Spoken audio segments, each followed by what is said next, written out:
बोलो बोलो छठी मैया की जय। कोपी कोपी बोलेली छठिया मैया, सुना हो सेवक लोग, सुना हो सेवक लोग। हमरा घाटे दुबिया जानमी गईले, मकरी बसेर लेले, मकरी बसेर लेले।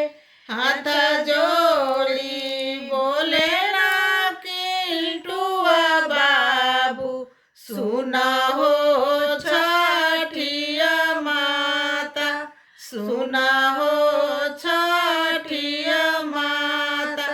हाथ जोड़ी बोले ना कुनाल बाबू, सुना हो छठिया माता, सुना हो छठिया माता।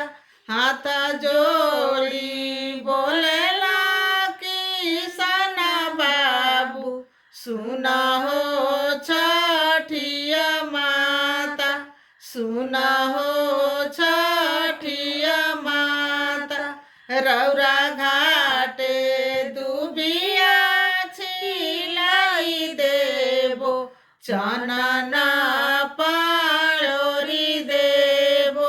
घिउए हूँ माद करबो, दूधावे अर्घ देबो, सुपावे अर्घ देबो।